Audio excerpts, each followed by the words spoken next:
Hello everyone, it's Enigma here. I have been playing so much 3D Mario lately, ever since the 3D Altars collection released, and I just completed Super Mario 64 a few days ago. As many of you know, Mario 64 is my personal favorite 3D Mario game, and it was a joy to revisit in this collection.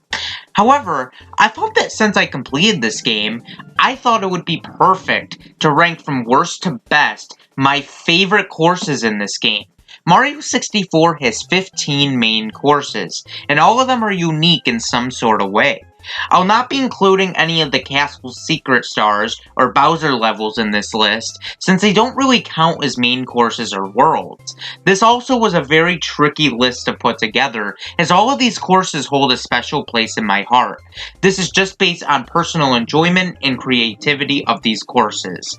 Anyways, with that out of the way, let's get into my personal least favorite course in this game, which goes to Dire Dire Docks. Dire Dire Docks is a rather boring location. It's a swimming level, so you can expect to move at an incredibly slow pace. And like many other people, I am also not a huge fan of swimming levels. All this course really is just a body of water. There's a hole you can swim into that has some platforming elements though. Before beating the second Bowser, you can climb on top of a submarine that is owned by Bowser for some reason, and once you beat the second Bowser, that submarine will actually disappear from the level. It's quite a nice touch, as it actually changes the level in some way, and it actually feels like I did something by beating Bowser for a second time.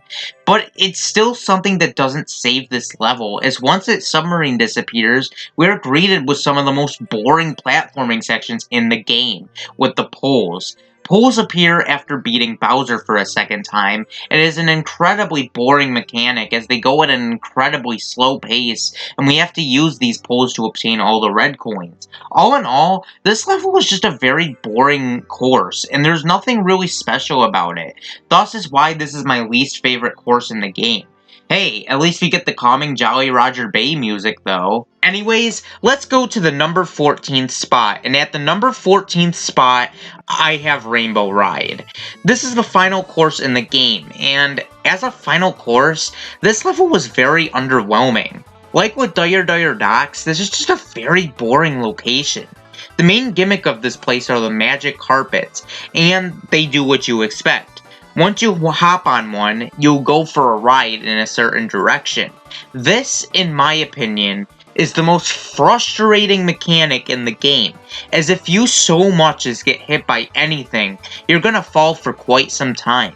Combined with moving at a slow pace, then you have the perfect combination for a very boring and annoying level. However, unlike Dire Dire Docks, there is at least more to do besides riding these magic carpets. Once you take the first magic carpet, you are greeted with 3 different directions you can go to. One direction takes you to more infuriating magic carpets that can either take you to a giant house or an airship, which is cool despite the boring and slow carpets. Another direction can take you to a maze-like area where you can collect the red coins, and another direction can take you to a platforming section where you can obtain stars 4 and 5.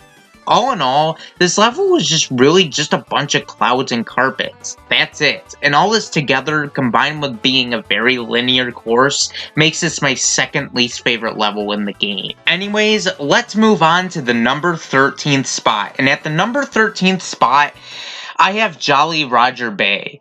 Like with Dire Dire Docks, this is also a boring swimming level, and you'll be going at an incredibly slow pace throughout this level. However, I rank this level higher than Dire Dire Docks because I absolutely love the concepts of some of these levels far more than in DDD. You can swim inside a sunken ship where an eel just chills inside, scaring a generation of many kids around the world, and you can open treasure chests in a certain order. And once you beat that level, the ship will now be above the sea, and you can platform on top of it, which is cool. There's also another eel with a star attached to its tail that has also scared a generation of kids, and you can swim into it to earn that star. You can also swim to a little alcove where Goombas are in, and more treasure chests you can open to grant you another star, which is also cool. As you can tell, this level has a ton of really cool ideas, but the experience is just worsened due to the boring swimming sections. Thus is why I ranked this level at number 13. Anyways, at number 12, this one may cause some controversy, but I have Babam Battlefield. Look, I understand the importance of this level. This was the very first level that kids around the world played when they first started Mario 64, thus making this level the level most kids probably have the most memories playing in. But compared to the other offerings in this game, this level just starts to become overshadowed in my opinion, and I just personally like a lot of the later levels you'll go to in this game. Even still, this level does have plenty of fun areas you can explore in. Just above a giant mountain awaits the Big Babam, who you can fight to earn a star. You can also race Koopa the Quick, which upon beating him grants you a star. There's also the floating island where you can use the wing cap to fly through a ring of coins, which is cool.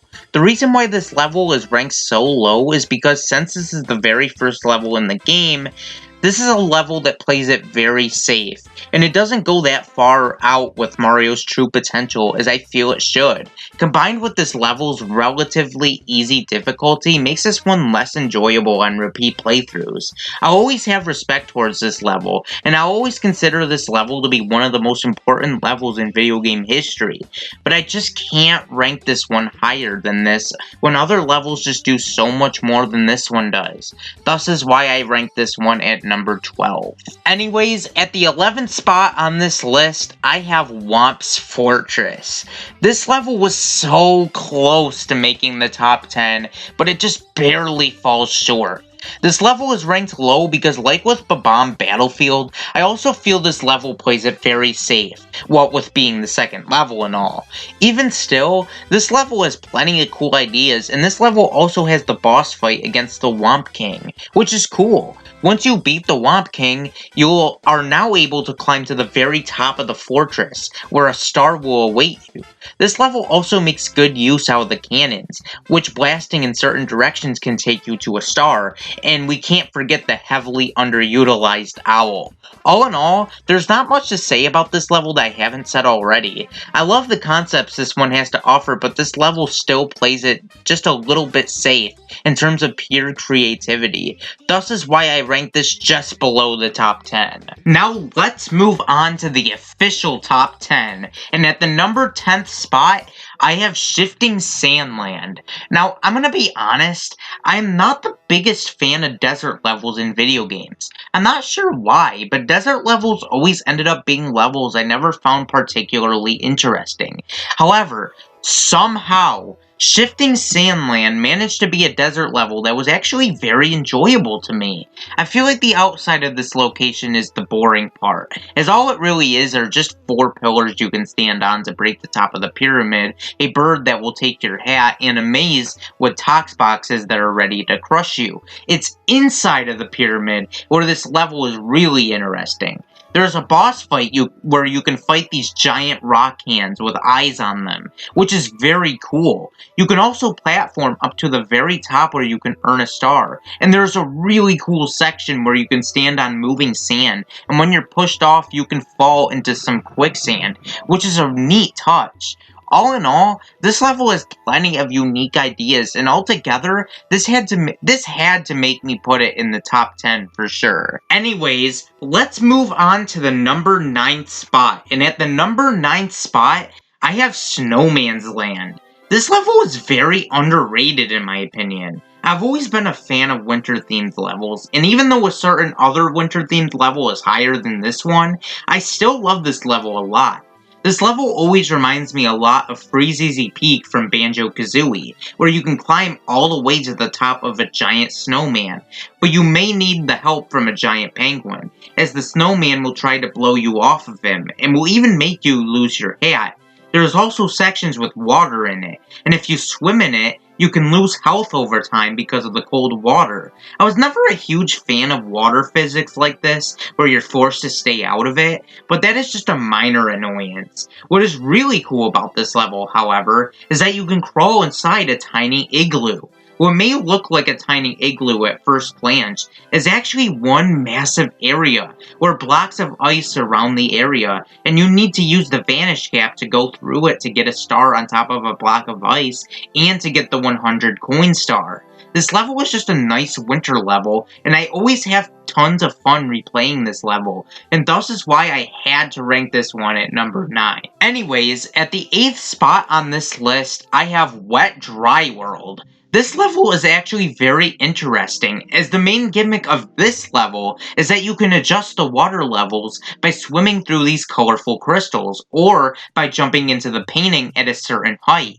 What may look like a boring water level on the surface is actually far from the case, as there are plenty of platforming elements here, and it always makes for a very fun experience. Once the water level is at its lowest, you can platform all the way to the very top of the level, where a star awaits you. And once the water level is at its highest, you can jump through a giant cage, where you can swim all the way to a town with a bunch of houses, and red coins will be there for you to collect. And I wish more Mario levels had these types of levels. As you can tell, I love how having the water level at a certain setting affects the entire level and what stars you can and cannot grab. And it is why this level is very interesting to me. And it's a shame, because as a kid, I never really liked this level for some reason. And now that I'm older, I have much more appreciation for this level, and thus is why I had to rank it at number 8 on this list. Anyways, let's move on to the 7th spot on this list, and at the 7th spot, I have Tall Tall Mountain. This level has plenty of fun and creative levels, and this is the sole reason why this level is ranked as high as it is. You can climb all the way to the top of a mountain, where you can break open a box with a star in it. You can also chase monkeys in this level. One will steal your hat, and another can break open a gate with a star in it. This level also has the hardest slide level in the game, in the mysterious mountainside, and I'm always in for more slide levels. You can also blast yourself to a mushroom that has a star on top of it. You can even jump into a waterfall to obtain a star. This level is just home to a bunch of creative and fun levels, and for all these reasons, is one level that always makes me excited to revisit, despite its challenging difficulty. As such, this is why I had to rank this level at number 7 on this list. Anyways, let's move on to the number 6 spot on this list, and at the number 6 spot, I have Hazy Maze Cave. Now, this level used to be my personal favorite level to play through as a kid, but nowadays, I don't really agree with that, and this level was so close to making the top 5, but it just barely fell short. My favorite part about this level is just the whole mysteriousness surrounding this level. It's a very spooky setting, and there's a lot of gloominess when exploring this area.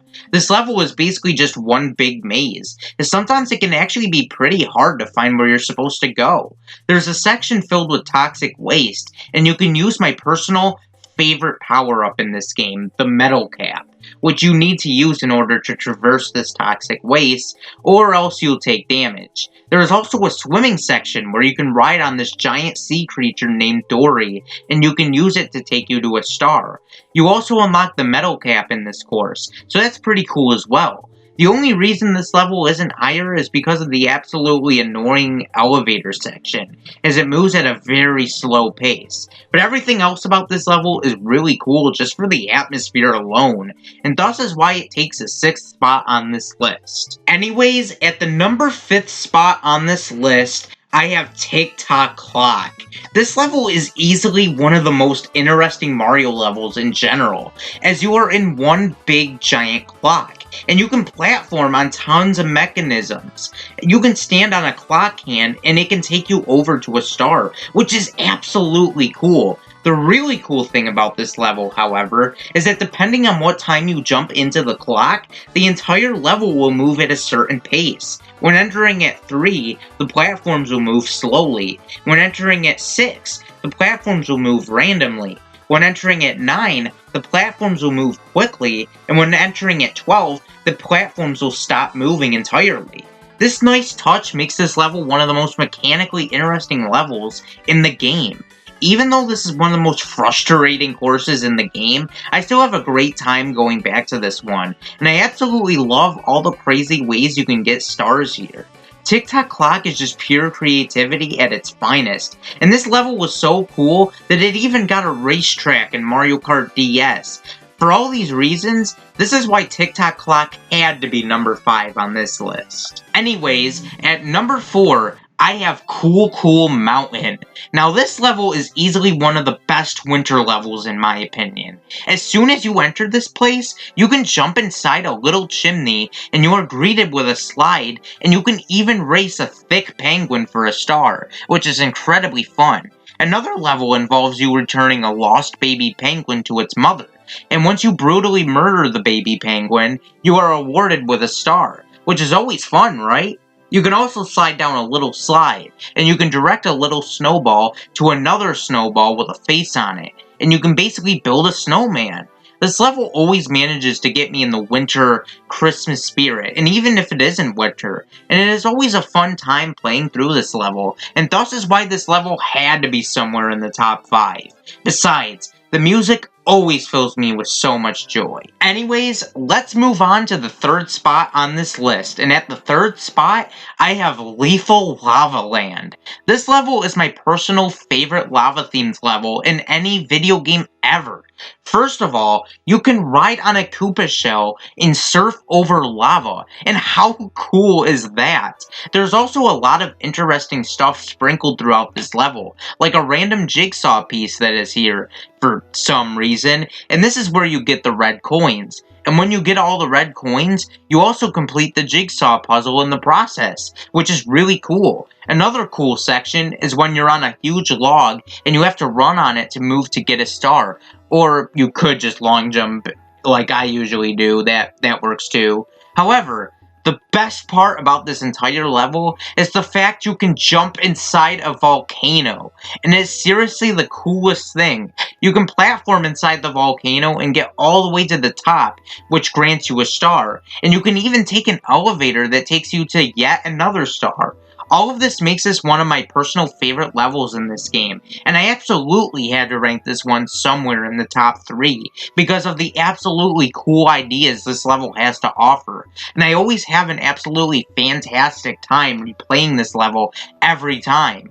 And thus is why Lethal Lava Land takes the 3rd spot on this list. Let's move on to the number 2nd spot, and at the number 2nd spot, I have Big Boo's Haunt. This level is very, very spooky. First of all, there is a piano that just sits there. What may look like an innocent background element at first glance is actually not that at all, as once you get close to it, it comes to life and starts chasing Mario while biting at him. There's also a weirdly unsettling merry-go-round with the absolute most creepiest music to ever grace a Mario game. The reason I rank this level so high is because of just how creepy this level is, and even without the creepiness, there is so much fun stars to obtain. You can enter a library where haunted books will start to be tossed at you, and you can even go to the very top of this mansion, where a giant Boo will be waiting for you to defeat it, where he'll spawn a star in a pretty ridiculous location. It's always fun to see what each room has to offer, and that adds to the spookiness factor of it. You can vanish and enter certain places you're usually unable to go, and one such place has a giant Mr. Eye hiding out, and defeating him can grant you a star. As you can tell, this level is very weird, and I love it because of that.